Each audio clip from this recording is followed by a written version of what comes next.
پہلے اسٹیبلشمنٹ برباد ہوگی، پھر فوج برباد ہوگی، پھر ملک برباد ہوگا، ملک میں خون بہانا پڑے، ملک میں فسادات کرنے پڑے، ملک کو تقسیم کرنے کی بات آئے، ملک کو معاشی لحاظ سے توڑنا پڑے السلام علیکم ورحمۃ اللہ وبرکاتہ۔ امید ہے آپ خیر وافیت سے ہوں گے۔ میں ہوں آپ کا دوست، آپ کا بھائی محمد اعظم خان عمر ہے۔ چلیے گزارش ہے کہ میرے چینل کو سبسکرائب کر دیجئے اور گھنٹی کا بٹن ہوگا اس کو بھی دبا دیجئے، ٹھیک ہے جی۔ آج کا جو ہمارا موضوع ہے وہ ہے کیا پاکستان 3 ٹکڑوں میں تقسیم ہو جائے گا؟ جس طرح ہمارے سابق وزیر اعظم نے ابھی گزشتہ دنوں وہ بول نیوز پہ سمیع ابراہیم صاحب کو انٹرویو دیتے ہوئے انہوں نے کہا کہ پاکستان دیوالیہ ہو جائے گا، معاشی لحاظ سے تباہ ہو جائے گا اور ملک 3 حصوں میں ٹکڑا ہو جائے گا، ایٹم بم سے بھی ہم محروم ہو جائیں گے۔ تو کیا یہ حقیقت میں ایسا ہونے جا رہا ہے؟ پہلی بات تو یہ کہ یہ باتیں جب یہ حکومت میں تھے تب انہوں نے کیوں نہیں کی کہ ملک دیوالیہ ہو جائے گا، ملک تقسیم ہو جائے گا، ٹھیک ہے، تب اس وقت انہوں نے یہ باتیں نہیں کی، آج کر رہے ہیں۔ کیوں کر رہے ہیں؟ یہ کرسی سے محروم ہو چکے ہیں، ان کے پاس وہ طاقت نہیں ہے جو پہلی تھی، وہ قوت نہیں ہے، وہ حکمرانی نہیں ہے، ان کو کرسی کا نقشہ لگ چکا ہے۔ اب ان کا مقصد یہ ہے عمران خان صاحب کا کہ بھائی جب تک میں کرسی پر ہوں تو ملک تو صحیح ہے، ملک محفوظ ہاتھوں میں، ملک محفوظ ہے، ملک کو کسی دشمن سے خطرہ نہیں ہے، ملک کو معاشی لحاظ سے خطرہ ہی نہیں ہے۔ حالانکہ حقیقت اس کے برعکس ہے، یہ سمجھ رہے کہ جب میں ملک کو چلاؤں گا تو صحیح چلے گا، کوئی اور آ کے بیٹھے گا تو ملک برباد ہو جائے گا۔ اسے بالکل نہیں ہے۔ ملک کو جو آج معاشی لحاظ سے جو مسائل ہمیں درپیش ہے وہ اسی کی وجہ سے، کیونکہ عمران خان نے یہ مسائل یہاں پر آ کے کھڑے کیے ہمارے سامنے، اس ملک کو جو ہے برباد کیا، اس ملک کو معاشی لحاظ سے ختم کرنے والا، ملک کو توڑنے والا عمران خان ہی تھا۔ اچھا، حکومتیں باقی یہ جن کو چور کہتے ان لوگوں نے بھی حکومتیں کی، یہ حکومت سے محروم ہوا، اس نے اداروں پر انگلیاں اٹھائی، اس نے ملک کے خلاف باتیں کی۔ میں نے ابھی گزشتہ دنوں ایک ویڈیو بنائی تھی غدار کو ہیں، تو غدار یہی لوگ ہیں، اسی طرح کے یہی غدار ہوتے ہیں، آپ خود ان کو پہچان لیں۔ دیکھیں، زرداری حکومت میں تھے، حکومت سے گئے، محروم ہو گئے، حکومت ختم ہو گئی۔ نواز شریف تھے، وہ بھی حکومت سے گئے، ان کی حکومت ختم ہو گئی۔ اختلافی باتیں انہوں نے کی، جن سے اختلاف تھا باتیں کی، ہاں اداروں سے بھی، فوج کے حوالے سے، اسٹیبلشمنٹ کے حوالے سے بھی انہوں نے باتیں کی، مولانا فضل الرحمان صاحب نے بھی کی۔ میں یہ نہیں کہہ رہا ہوں کہ انہوں نے بات نہیں کی، لیکن انہوں نے ادارے کو نشانہ نہیں بنایا۔ جو چند خاص لوگ ہیں جو ملکی سیاست میں مداخلت کرتے، انہوں نے بار بار ان کو کہا کہ آپ سیاست میں مداخلت چھوڑ دیں، سیاست میں آپ کو کوئی کام نہیں ہے۔ اور ہم یہ کہتے تھے کہ ادارے سیاست میں مداخلت کر رہے، تو یہ خان صاحب اور ان کے جو حامی ہے وہ ہمیں یہ بتاتے تھے کہ نہیں بھائی، ادارے تو کوئی سیاست میں مداخلت نہیں کر رہے، ادارے تو اپنی جگہ کھڑے ہوئے۔ آج وہ خود ہی کہہ رہے کہ ادارے سیاست میں مداخلت کر رہے، ٹھیک ہے۔ کس وجہ سے؟ یہ لوگ آج ان کی یہ زبان بدل چکی ہے، آج ان کا لہجہ بدل چکا ہے، اس لیے کہ یہ کرسی سے محروم ہو چکے۔ شہید ذوالفقار علی بھٹو صاحب حکومت میں تھے، ان کے حکومت کے دوران ماشاء اللہ لگایا گیا، ان کو کابینہ سمیت گرفتار کیا گیا، پھر بعد میں ان کو پھانسی بھی ہوئی، اللہ ان کی مغفرت فرمائے، شہید ذوالفقار علی بھٹو صاحب کی۔ تو ان کو تو دوران حکومت ماشاء اللہ لگایا گیا، ان کو گرفتار بھی کیا گیا، ان کی کابینہ کو، لیکن وہ تو ملک کے خلاف کھڑے نہیں ہوئے، غداری پر تو نہیں اتر آئے نا، وہ تو پھر بھی محب وطن تھے۔ اس کی صرف کرسی چھین گئی، وہ بھی کوئی ظلم زیادتی، کوئی غیر آئینی طریقے سے نہیں، جو آئین میں جس چیز کی گنجائش ہے، جو آئینی طریقے سے اس کو کرسی سے اتارا گیا، اس کو اس کے عہدے سے برطرف کیا گیا، آئینی طریقہ کار کو استعمال کر کے، کوئی غیر آئینی طریقہ کار سے نہیں ہوا یہ کام۔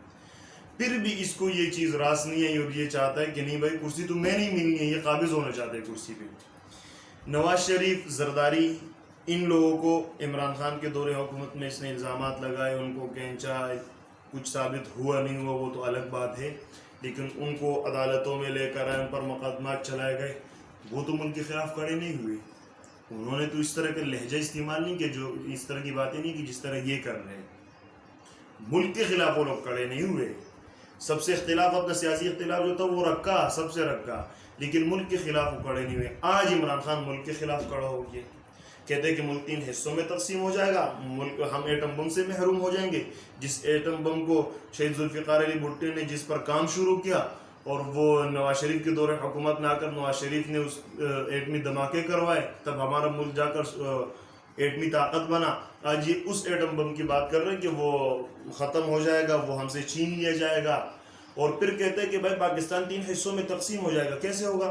کہتے ہیں کہ بلوچستان میں علیحدگی پسند تنظیمیں ہیں، آپ انڈیا کے جو پروگرامات ہیں وہ دیکھ لیں، ان کے ایک منصوبے بنے ہوئے، وہ ملک کو تقسیم کرنا چاہتے ہیں. جناب جب آپ کو پتہ تھا کہ انڈیا ختم کرنا چاہتے ہو تو ہمارے سامنے واضح ہو، تو ہمیں پتہ ہے وہاں علیحدگی پسند تنظیمیں جو ہے وہ انڈیا کے کہنے پہ کام کر رہی ہے، انڈیا ان کو فنڈنگ بھی کر رہے، پیسے دے رہے، ہر چیز ہر لحاظ سے ان کو سپورٹ کرتے. بیرون ممالک میں بھی ان کے جو پروگرام وغیرہ ہوتے اس میں بھی پورے انڈیا کا ہاتھ ہے.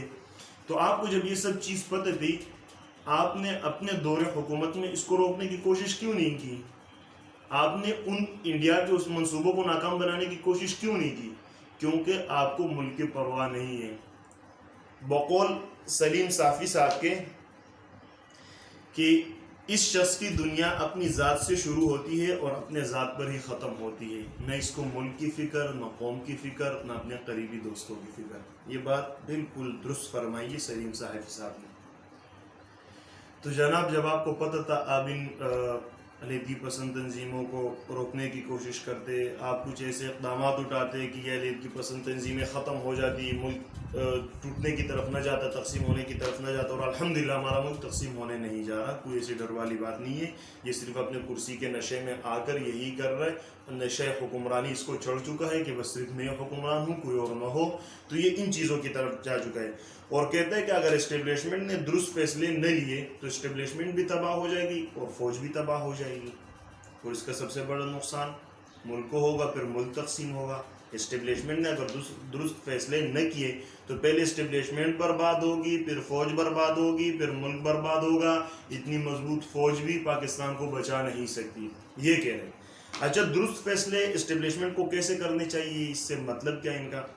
مطلب یہ ہے کہ درست فیصلے ایسے ہونے چاہیے کہ آپ موجودہ حکومت کو ختم کریں اور ہمیں لا کر بیٹھا دیں. جب ہم کہتے تھے کہ آپ کو ان لوگوں نے بیٹھایا ہے، تب آپ کہتے تھے نہیں بھائی میں تو عوام کو ووٹ لے کر آیا ہوں. آج عمران خان صاحب خود کہتے ہیں کہ اسٹیبلشمنٹ خود کو نیوٹرل کہتی ہے، لیکن عوام جانتی ہے کہ طاقت اسی کے پاس ہے. یہ عمران خان کے الفاظ ہیں. تو جب ہم کہتے تھے کہ طاقت ان کے پاس ہے اور آپ کو بھی انہی لوگوں نے لا کر بیٹھایا، تب آپ کہتے تھے نہیں بھائی ہم تو عوام کو ووٹ لے کر آئے. آج آپ کیسے وہ بات کہہ رہے کہ نہیں بھائی اداروں کا ہاتھ ہے اس میں، اسٹیبلشمنٹ والے حکومتوں کو لا کر بیٹھاتے؟ یہ تو آپ نے مان لیا نا. جب آپ نے یہ مان لیا کہ وہ لا کر بیٹھاتے، تب آپ اپنے دور حکومت میں اس چیز سے انکار کیوں کرتے تھے؟ تب آپ بھی کہتے تھے نا کہ مجھے اسٹیبلشمنٹ نے لا کر بیٹھایا ہے. تب تو آپ انکار کرتے تھے. اور آج آپ جو دھمکیاں دے رہے ہو، اسٹیبلشمنٹ کو ورغلانے کی کوشش کر رہے ہو، ملک کو تقسیم کرنے کی جو باتیں کر رہے ہو، اس لیے کر رہے ہو کہ درست فیصلے کیے جائے. اسٹیبلشمنٹ کون سے درست فیصلے کرے؟ یہ کرے کہ بھائی اس حکومت کو ہٹائے، یہ ملک کو برباد کرنا چاہتی ہے اور ہمیں لا کر بیٹھا دے. صاف الفاظ میں آپ اس طرح کا ہے نا، آپ کو تو مقصد یہی ہے نا. اور آپ کا مقصد کیا ہے؟ اور اچھا اس نے ایک بات اور کہی کہ مجھے تو کسی چیز کی ضرورت نہیں ہے، مجھے تو اللہ نے سب کچھ دیا ہوا ہے. ہاں بھائی ہمیں پتہ ہے اللہ نے تمہیں سب کچھ دیا، تمہارا کیا؟ تم اس ملک میں رہنا ہی نہیں ہے، تم اس ملک کے وفادار بن ہی نہیں سکتے ہو. عمران خان یہ بات یاد رکھیے کہ عمران خان کبھی بھی ملک کا وفادار نہیں ہو سکتا. کیوں نہیں ہو سکتا؟ اس کے بچے باہر ملک میں بیٹھے ہوئے، سکون سے بیٹھے ہوئے، آرام سکون سے زندگی گزار رہے. زرداری، نواز شریف، مولانا، جو بھی ہے، جتنے بھی ہے، سارے چور ڈاکو، جو یہ کہتے چلو سب مان لیے کہ وہ سب ہے چور ڈاکو، ملک کو کھانے والے، لوٹنے والے، اس ملک میں بیٹھے ہوئے ہیں نا. ملک کے خلاف تو زبان استعمال نہیں کی نا، سیاسی اختلاف ایک دوسرے سے رکھا، لیکن ملک کو تقسیم کرنے کی باتیں تو نہیں کی نا. یہ تو نہیں کہا نا کہ پاکستان ایٹمی قوت سے محروم ہو جائے گا، یہ باتیں تو نہیں کی نا. کیونکہ ان کو پتہ ہے ہم اس ملک میں رہنا ہے، ہم اس ملک کے ہیں بھائی، ہمیں یہاں سیاست کرنی، اس ملک میں ہمیں رہنا ہے. اس نے تو یہاں رہنا ہی نہیں ہے. یہ کیا، یہ اپنا ایک آدمی ہے بورا بستر باندھے گا اور نکل جائے گا اس ملک سے. اس کو اس ملک کی کیا پرواہ ہو سکتی؟ اس نے اس ملک میں رہنا ہی نہیں ہے. اس کے بچے سکون کی زندگی باہر گزار رہے ہیں. اس کو اللہ نے یہ سب کچھ دیا ہوا ہے. اس کو تو یہ وہ سسرال جو ہے وہاں وہ یہ تو ان کے لیے کام کر رہے ہیں نا، یہ تو انہی کے ایجنڈے پر چل رہا ہے. اس کو ملک سے کوئی وفاداری نہیں ہے. یہ ہمیشہ ملک کی تقسیم کرنے کی باتیں کرے گا، یہ ملک کو برباد کرنے کی باتیں کرے گا، یہ لوگوں کو ورغلانے کی کوشش کرے گا، لوگوں کو بیوقوف بنانے کی کوشش کرے گا. آپ سے درخواست ہے، عوام سے درخواست ہے، اس کے بعد اس جاہل اعظم کے باتوں میں نہ ہے. یہ جاہل ہے، یہ جاہل بن چکا ہے، اس کو حکمرانی کا نشہ لگ چکا ہے. یہ چاہتا ہے کہ حکمران صرف میں ہوں، کوئی اور نہ ہو. بھائی یہاں لوگ ووٹ دیتے ہیں، ووٹ سے لوگ منتخب ہو کر آتے ہیں نا، تو آپ پھر اس کو تسلیم کریں نا. جب آپ کے حق میں ووٹ نہیں پڑے، آپ حکومت سے نکل گئے تو آپ تو پاگل ہو گئے. باقی لوگ بھی تو حکومتوں سے نکلے، وہ تو اس طرح پاگل نہیں ہوئے، اس طرح ملک کے خلاف تو زبان استعمال نہیں کی. آج آپ بات کرتے کہ ملک تقسیم ہوگا، ایٹمی قوت سے محروم ہو جائے گا، ملک دیوالیہ ہو جائے گا. یہ ملک دیوالیہ کیوں ہوگا؟ یہ بھی آپ کی وجہ سے. آپ یہ کیوں نہیں بتاتے؟ آپ نے اپنے پروگرام میں یہ تو بتا دیا سمیع ابراہیم کے پروگرام میں کہ بھائی ملک دیوالیہ ہو جائے گا، تو آپ یہ بھی تو بتائیں ملک دیوالیہ کیوں ہوگا، اس کی وجوہات کیا ہے، ملک دیوالیہ پن کی طرف کون لے کے جا رہا ہے. یہ آپ کے کارنامے تھے، یہ آپ کے کام تھے. آپ کے دور حکومت میں جو ہے آپ نے اور آپ کے جاہل وزراء نے ملک کو معاشی لحاظ سے بالکل ختم کر کے رکھ دیا ہے. اس کو سنبھلنے میں اب وقت لگے گا. آج جو مہنگائی بڑھ رہی ہے، شہباز شریف اپنی طرف سے نہیں بڑھا رہا ہے، آپ کی وجہ سے، آپ نے جو جاہلانہ فیصلے کیے تھے اس وجہ سے آج مہنگائی بڑھ رہی ہے. اور سمیع ابراہیم جنہوں نے ان کا پروگرام کے انٹرویو میں اس شخص سے بھی کہنا چاہتا ہوں کہ آپ میں اتنی غیرت نہیں تھی. سمیع ابراہیم صاحب، آپ بھی تو پاکستانی ہیں نا، تو آپ یہاں پروگرام بھی اس کو عمران خان کو کہتے ہیں نا کہ خان صاحب میں آپ کا انٹرویو تو لے رہا ہوں، لیکن آپ یہ باتیں نہ کریں کہ ملک تقسیم ہو جائے گا، ملک کی اتنی قوت جو ہے وہ ختم ہو جائے گی، اتنی قوت سے ہم محروم ہو جائیں گے، ملک 3 حصوں میں تقسیم ہونے کے لیے جا رہا ہے. آپ میں اتنی جرت، اتنی غیرت تو تھی نا، یا نہیں تھی؟ آپ بھی عمران خان کی طرح تھے. اگر آپ میں غیرت تھی، آپ نے اٹھ کر ان سے کہا کیوں نہیں کہ یہ الفاظ آپ استعمال نہ کریں؟ سمیع ابراہیم کے پروگرام پر بھی پابندی لگ چکی ہے، الحمدللہ لگ گئی ہے، لیکن یہ اس وقت انہوں نے ان کو روکنے کی کوشش کیوں نہیں کی؟ خان کو یہ کہا کیوں نہیں کہ آپ اپنے یہ الفاظ واپس لے؟ کیونکہ وہ بھی اسی کے ایجنڈے پر چل رہے بھائی، وہ ان کے ساتھ ہی کھڑے ہوئے،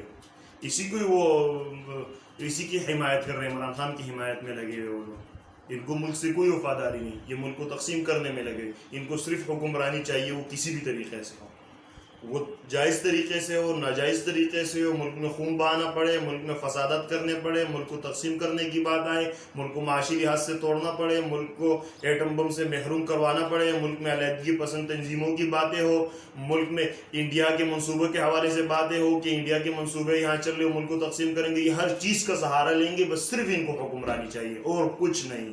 ان کا مقصد ہے حکمرانی حاصل کرنا، اور پھر اس ملک کو جو بچی کچی اس کی جو کچھ طاقت یا قوت ہے اس کو بھی ختم کرنا. ان کا صرف اور صرف یہی مقصد ہے. آئندہ ویڈیو میں ملاقات ہوگی انشاءاللہ تعالی. شکریہ، والسلام.